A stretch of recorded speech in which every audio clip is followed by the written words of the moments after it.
Hi friends, எல்லாம் நல்லா இருக்கீங்களா? இன்றைக்கி நாங்கள் எங்கள் ஊர் ஹோட்டலுக்கு நாங்கள் இன்றைக்கி கிளம்பிட்டோம். பிள்ளைகளை ஸ்கூல் அனுப்பிட்டு திடீர்னு ஒரு முடிவு தான். நம்ம வீட்டில் சமைக்கலான்னு இருந்தோம். அப்புறம் அதோட வாங்க சந்தைக்கு போனோம்மா. அதோட சொன்னாங்க வா அப்படி நம்ம ஹோட்டலில் சாப்பிட்டுட்டு போயிடலான்னு சொல்லிட்டு அதோட நான் ஹோட்டலுக்கு போயிட்டோம். போனோடனே அவள் என்ன சாப்பாடு சாப்பிட்ற, பிரியாணியா என்ன ஏதுன்னு கேட்டாங்க. ஆனால் நான் சொல்லிவிட்டு எனக்கு பிரியாணிலாம் வேணாம், எனக்கு பிரியாணி அவ்வளோதுக்கா பிடிக்காது. அதோட அவள் தயிர் சாதம் வாங்கி சாப்பிட்டாங்க. தயிர் சாதம் பார்க்கவே ரொம்ப சூப்பராக நல்லா தயிர் நிறையா ஊற்றி நல்லா இருந்துச்சு, கொலன்னு நல்லா இருந்துச்சு. அதோட எனக்கு நான் வெஜ்ஜி சாப்பாடு கொடுங்க அப்படின்னு சொல்லி வாங்கி சாப்பிட்டோம். ஃபஸ்ட்டு என் வீடியோ பார்க்கணும், சப்ஸ்கிரைப் பண்ணுங்கள், ஷேர் பண்ணுங்கள், லைக் பண்ணுங்கள்.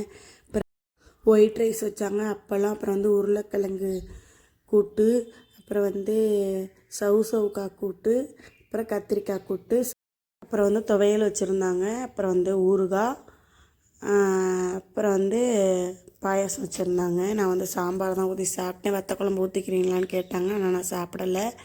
சாம்பார் சாப்பாடு தான் கொஞ்சம் நல்லா இருக்குமே அப்படின்ட்டு. இந்த புளிப்பாக உள்ள சாப்பாடு எனக்கு அவ்வளோதுக்கு பிடிக்காதா, அதனால் நான் சாம்பார் ஊற்றி சாப்பிட்டுக்கிட்டேன். உருளைக்கிழங்கு கொஞ்சம் வேகாத மாதிரி இருந்துச்சு, அதனால் என் ஹஸ்பண்ட்டை கொடுத்துட்டேன்.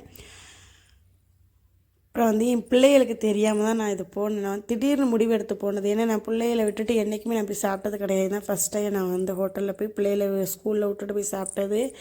வந்தோடனே பிள்ளைய என்னை ஃபோனை எடுத்துச்சு. ஏன்னா கண்டிப்பாக அதை பார்த்துட்டு நீங்கள் எங்கேயும் போய் சாப்பிட்ருக்கீங்கன்னு சொல்லுங்க.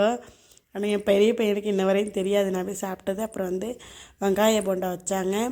அப்புறம் காலிஃப்ளவர் பகோடா, ஆனால் அதெல்லாம் கொஞ்சம் வேகாத மாதிரி இருந்துச்சு. நான் வெங்காய போண்டா சாப்பிடலை, ஏன்னா இதுவே வயிறு ஃபுல்லாக ஆயிடுச்சு. சோறு சாப்பிட்டுட்டு மறுசோருக்கு மோர் குழம்பு ஊற்றி சாப்பிட்டேன். சூப்பராக டேஸ்ட்டாக இருந்துச்சு. யாரெல்லாம் இந்த மாதிரி போய் சாப்பிட்ருக்கீங்கன்னு கமெண்ட் பண்ணுங்கள்.